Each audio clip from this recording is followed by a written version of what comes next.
What's going on, everybody, and welcome back to Bourbon of the Week. My name's Chris. I'm going to be your host for today, and today we're going over 5 lies that you were told about bourbon, and you're going to want to stick around to the end because the last one might be a little controversial, but let's get to it. Before that, though, make sure you pour yourself up something nice. Today we're going with Penelope Barrel Strength. This is coming in at 115.8 proof. We're going to sip it out of our Penelope glass. We love Penelope in this household. If you're not already drinking Penelope, make sure you grab some of their stuff. It's absolutely fantastic, and they're coming out with new bottles all the time. But everybody knows before we get started on all of that, time for the traditional sip. Cheers, y'all. Let's do this.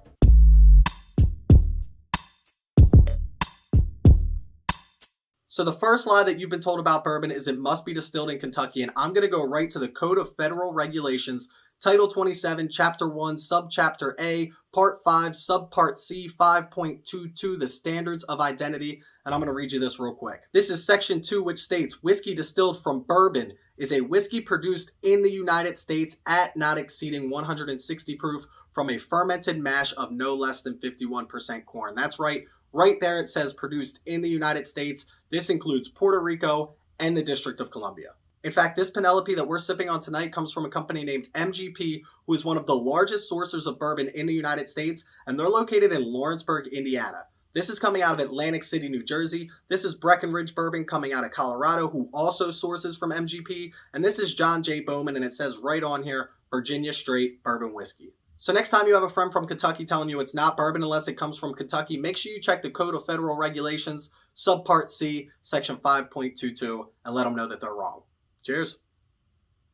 So the next lie that you've been told about bourbon has to do with age, and some people might think that bourbon has to be at least 2 years old. Some people think that it has to be 4 years old, but neither of those are true. In fact, bourbon can be aged for as little as 1 minute. There's a bottle out there called Cleveland Black Reserve that was just reviewed by It's Bourbon Night the other night, and their claim to fame was it's 1 minute aged. Now this Wiggle over here is 2 years aged, but this Bloody Butcher is only 9 months aged, and they're both allowed to call themselves bourbon. And I understand why there's confusion there, right? To be considered a straight bourbon, so if it's a Kentucky straight bourbon, it does have to be at least 2 years old. And if it's under 4 years, they do have to put on the bottle how old that bourbon is. But at the end of the day, it does not have to have any specific age statement behind it. Again, they just have to tell you if it's under 4 years old, and they can't call it straight bourbon if it's under 2 years. And I'm going to give you a 2-for-1 here because a lot of people also think that bourbon needs to be stored in a new charred oak barrel, and that's just not true as well. In fact, I'm going to go back to the Code of Federal Regulations for Section 1, and I'm going to quote, bourbon whiskey is a whiskey produced not exceeding 160 proof from a fermented mash of no less than 51% corn. We know that. And stored at no more than 125 proof in a charred new oak container. That's right. It can be a barrel, it could be a box, it could be a cup. As long as it touches new charred oak, doesn't have to be a barrel, it is considered bourbon no matter how long it stays in that container. Who would have thought? So lie number 3 that you've been told is more of an opinion than a fact, but at the same time, a lot of people hear this and they think that it's true.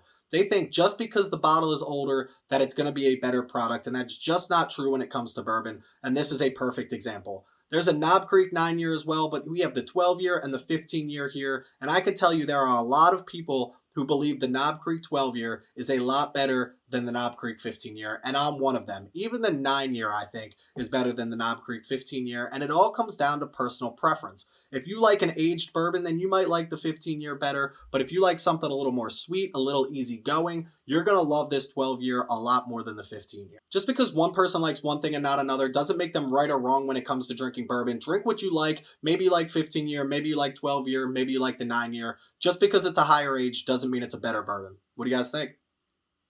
So if you made it this far, I appreciate you. Make sure you click that like, make sure you click that subscribe button. We just hit 2,000 subscribers and we're trying to get to 2,500 next.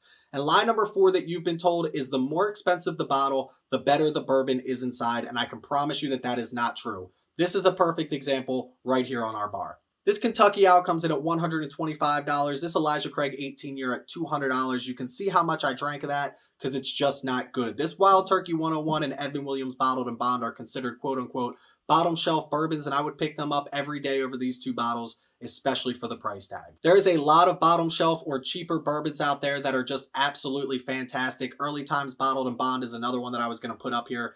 Don't be afraid to pick up cheaper bourbon. Try it out. Get your flavor profiles down before you go out there to see if you want to waste your money on some stuff like this over here. I promise you, people might tell you that the more expensive it is, the better it is, but it's just not true. You can find out on your own by wasting $325 like I did. What do you think?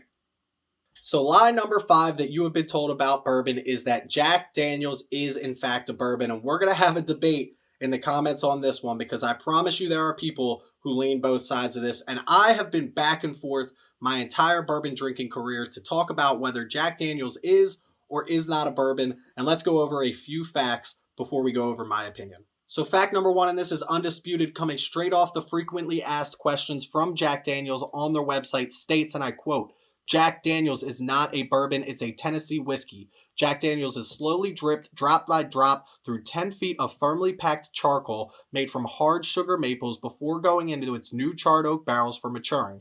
This special process gives Jack Daniel's Tennessee whiskey its rare smoothness. It's this extra step, charcoal mellowing, that makes Jack Daniel's Tennessee whiskey. Take a closer look at our process section for more information about how Jack Daniel's is made. So that's a fact. It says it right on their website. Jack Daniel's is not a bourbon. But is it really? So fact number 2, Jack Daniel's legally meets all the specifications to call themselves bourbon. But to be labeled a straight whiskey, no flavoring or coloring compounds can be added to the spirit after fermenting of the grain.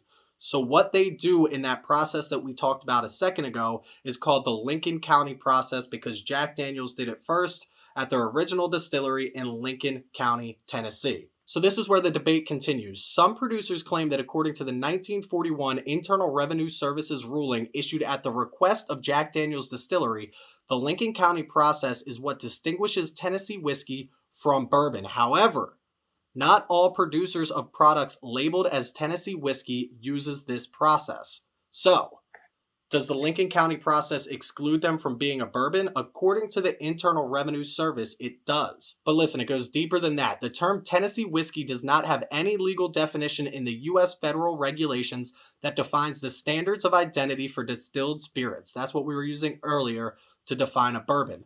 The only legal definition of Tennessee whiskey is the U.S. federally recognized legislation in the North American Free Trade Agreement, NAFTA, which states only that Tennessee whiskey is, and I quote, a straight bourbon whiskey authorized to be produced only in the state of Tennessee. The definition is also recognized in the law of Canada, which states that Tennessee whiskey must be a straight bourbon whiskey produced in the state of Tennessee. None of these regulations require the use of the Lincoln County process filtering or any other filtering process. So, that's where we're at. Jack Daniel's says it's not.